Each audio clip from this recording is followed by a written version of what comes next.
Mani sauc Reinis, man 16. Es eju 10. klasē. Tā ir jauna skola, un man pagaidām nav neviena drauga. Kā jau daudziem maniem vienaudžiem, man vieglāk ir iepazīties internetā. Hei, paldies par sirsniņu. Vau, tas bija negaidīti. Es neuzskatu, ka sākot sarunu internetā ar nepazīstamiem cilvēkiem, es kaut kādā veidā apdraudu sevi, tāpēc es rakstu nedomājot. Lūdzu. Ja es sajūtīšu, ka cilvēks, ar ko sarakstos, ir agresīvs, tad es vienkārši nobloķēšu to. Bet, ja cilvēks ir jauks un draudzīgs, tad es turpināšu ar to runāt un ticēšu, ka būs īsta draudzība. Prieks, ka atbildēji.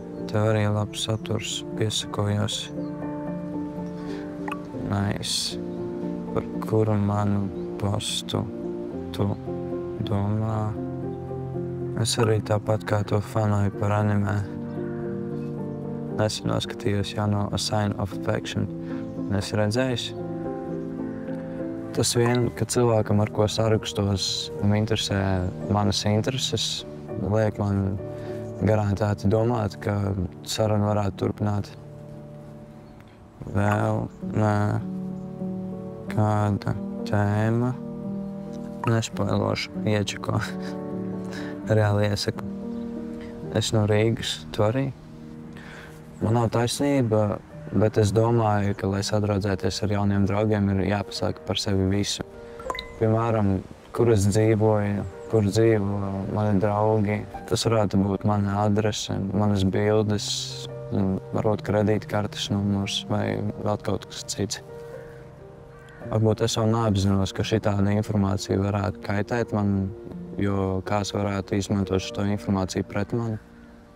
Es joprojām meklēju savu vietu sabiedrībā, bet dzīvē tas ir daudz grūtāk, jo īstajā dzīvē es piedzīvoju ļoti milzīgu stresu, bet internetā es varu apdomāt savas atbildes, un tas ir daudz vieglāk. Hello, kā šodien pa skolu? Bernāta neizbrasīja? Respekt, bulka. Tiesīgais. Burgeru sūtīs? Tā nav tava daļa. Draudzene raksta. Neliemā telefonā. Labi, labi. Ej prom. Eju jau, eju. Mīlulīti, līdz no telefonu. Es vēl nedaudz ēklusē. Nečeto tajos klases čatos.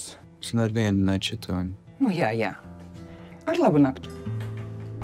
Draudzene ir mani pārliecinājusi, ka mani vecāki, draugi, viņi ir slikti.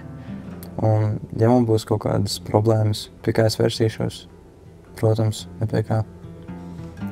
To nav bērn no tumsas.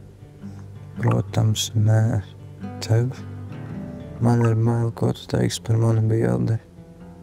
Par kādu bildi? Wow. Lai šis ir mūsu mazais noslēpums. Tā kā attiecība veidošanas mehānismus es tikai mācos, es pieņemu visus riskus, bet taču saņemt kaut ko tādu ir reāli patīkami. Wow, smuki. Smuki būtu, ja tu man arī atsūtītu savējo. Kādu tādu pašu vai smukāku gribu redzēt visu. Es nekad neievietoju sociālajos tīklos nekādas tādas bildes, bet draugiem privāti jau var aizsūtīt. Viņi tik nerādīs to citiem.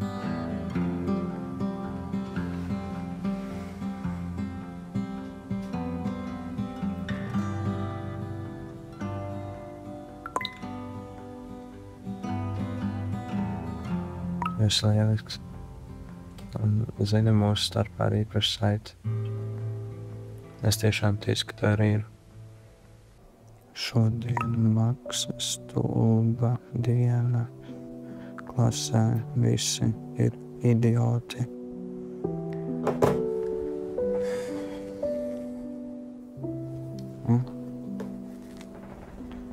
Es esmu vienīgāks, tevi saprotu. Viņa vienkārši lūzeri.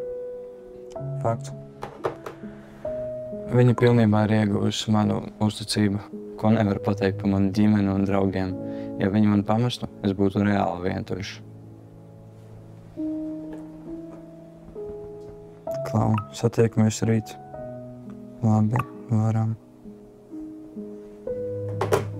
Man ir sajūta, ka es jau pilnībā viņai uzticos, un izaicinājums tikties ar viņu man nekā nebiedē.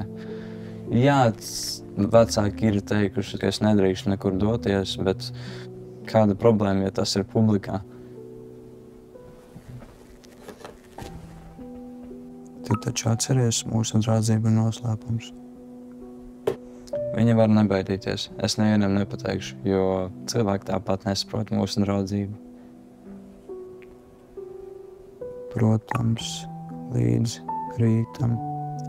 Līdz rītam, draugs.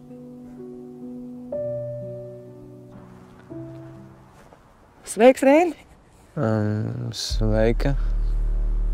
Ja tu zinātu, kā es priecājos tevi satikt, tikai es mazliet sakautrējusies.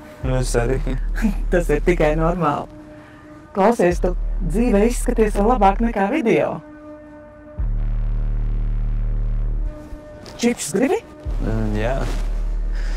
Jā, ir mazliet jocīgi atrasties blakus viņai, bet apkārtēji tik no tā nesaprot to. Viņa brīdināja, ka tā būs. Tur, tie ir tev mīļākie. Paldies. Novērtē. Ja slēdznieki iet garām un neiesaistās vai pat nosmējas par jocīgu situāciju, tas liek mani just sev par vainīgu. Un tas dod zaļo gaismu vērmākumu. Klausies, augstu. Augstu. Man te pat blakus dzīvo.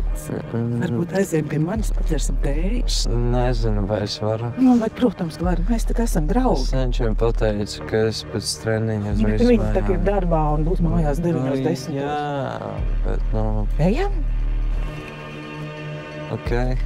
Neviens neko neuzzinās. Emocionālā manipulācija internetā ir varmākas veikta apzināta rīcība, veidojot saikni ar upuri interneta vidē, lai bērnu vai jaunieti padarītu izolētu no ierastās vides un cilvēkiem, atkarīgi no varmākas, viegli ievainojami un vadāmi, izmantojot bērnu uzticību ļaunprātīgu mērķu sasniegšanai.